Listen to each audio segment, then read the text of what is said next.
Did you ever wonder why the food pyramid we grew up with told us to eat 6 to 11 servings of bread, cereal, rice, and pasta every day? I mean, 11? Who exactly decided that was a great idea?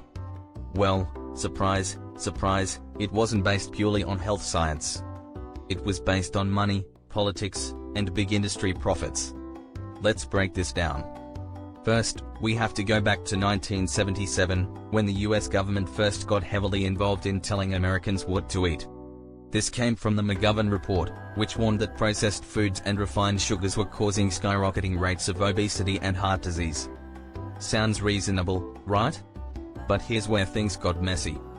At the time, the meat and dairy industries were furious. Their lobbyists saw the report as a direct attack on their businesses. So, instead of sticking to the original health-focused recommendations, the guidelines were rewritten to protect these industries. And in 1992, we got the infamous USDA food pyramid, the one that put grains at the foundation of our diet and fats at the very top, labeled as use sparingly. But here's the problem, this wasn't about what was healthiest, it was about what was cheapest to produce and most profitable to sell.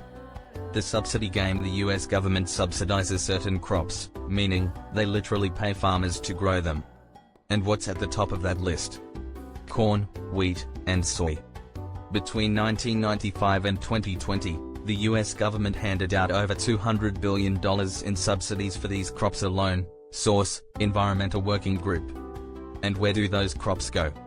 Mostly into processed foods, refined grains, and high fructose corn syrup, the very things that contribute to obesity, diabetes, and heart disease. Meanwhile, how much does the government subsidize fruits and vegetables? Almost nothing. According to a report from the Union of Concerned Scientists, if subsidies actually promoted health, vegetables would be at the base of the food pyramid, not bread and cereal. Who really benefits? So, who profits from this? Big agriculture. The biggest recipients of subsidies aren't small farmers, they're massive corporations like Cargill, ADM, and Monsanto, who turn these cheap grains into junk food, animal feed, and processed ingredients. And here's where it gets worse. The same companies that profit from these subsidies also have major influence over nutrition guidelines. The USDA, which creates these guidelines, has deep ties to agribusiness and food lobbyists. Just look at the Dietary Guidelines Advisory Committee. Many of its members have had financial connections to food companies like Nestlé, PepsiCo, and Kellogg's. Source: BMJ, 2015. So the government isn't just subsidizing junk food ingredients, they're also telling us to eat them. Demonizing fat, pushing carbs for decades, the USDA pushed low-fat diets, warning us that fat was the enemy. But the real science tells a different story. A major Harvard study published in The Lancet found that low-fat diets were linked to higher rates of obesity and heart disease. And yet, the USDA told us to load up on grains while avoiding things like eggs, butter, and red meat. Why? Because grains were cheap, while real, nutrient-dense foods were expensive.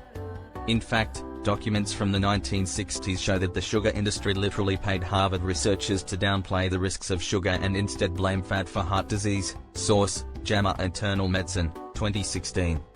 So the government told us to eat more grains, avoid fat, and cut back on meat, while companies made billions selling us the very foods making us sick. The modern food guidelines, any better? Fast forward to today, and things haven't improved much. The current My Plate guidelines have tried to simplify things, but they still promote grains as a major part of the diet, while giving almost no real guidance on avoiding processed foods and seed oils, which are actually the biggest contributors to modern disease. And let's not forget, the same industries that funded the food pyramid are still influencing today's guidelines. So, what should we eat? The truth is, real nutrition has nothing to do with government guidelines. If you want to eat for actual health, ignore the USDA and follow the science. 1. Prioritize whole, nutrient-dense foods, grass-fed meats, pasture-raised eggs, wild-caught fish, and organic vegetables. 2. Ditch the refined grains, seed oils, and processed junk. These are the real culprits behind obesity and chronic disease. 3. Eat the way humans have for thousands of years, before corporate interests got involved in telling us what to eat.